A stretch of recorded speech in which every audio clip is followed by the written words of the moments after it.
Hello, one and all. My name is Avantika Mishra, and I'm dealing with the topic judicial separation in Indian system as dealt in Hindu Marriage Act 1955.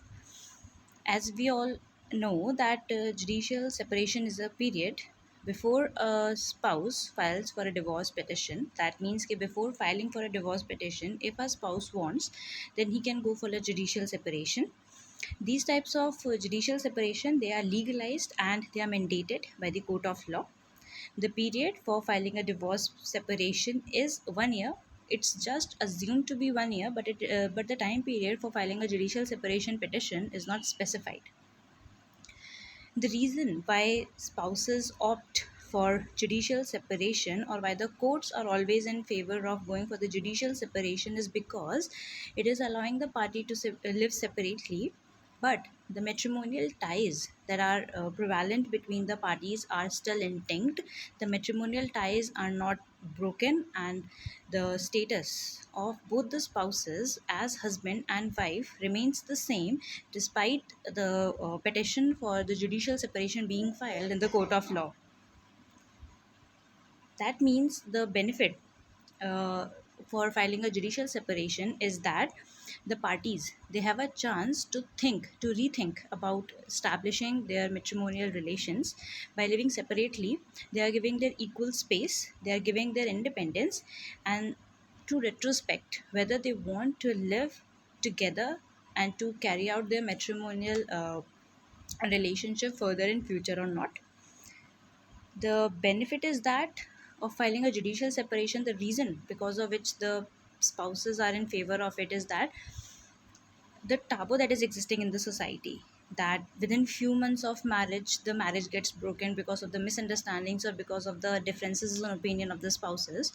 So in order to save the marital relationship, these type of concepts are prevalent in the Indian society. By this, the marriage remains intact, the relationship remains intact, both the spouses, they fulfill all their obligations as being the husband and the wife, but they live separately under different roofs.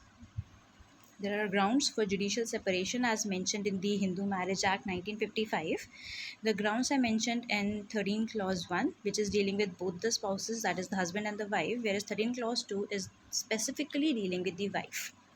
The first ground is cruelty, where the husband performs any cruel act upon the wife within few months of marriage.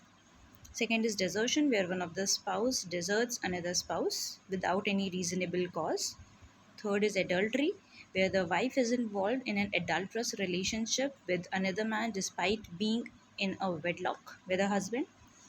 Fourth, forceful religious conversion. That means you are making your spouse to get converted into another religion forcefully. Five, incurable disease like leprosy. Six, insanity. Seven, venereal diseases. And eight is renunciation of this world. These are certain grounds on which a judicial separation petition can be filed in the court of law. The as talking about the Hindu Marriage Act 1955, the judicial separation petition is filed under section 10 of the Hindu Marriage Act 1955 in accordance with the provisions of 13 clause 1 and 13 clause 2. The petition is filed as per Order 7 Rule 1 of CPC, which talks about the particulars of filing a plaint. Now you must be thinking why the rule of plaint is applied in case of petition. This is because section 26 of the CPC talks about institution of a plaint or any other thing which is prescribed in the course of law. That means the plaint includes, in the civil procedure, the plaint includes a petition as well as an application. So therefore the rules of CPC are applicable on the petition as well.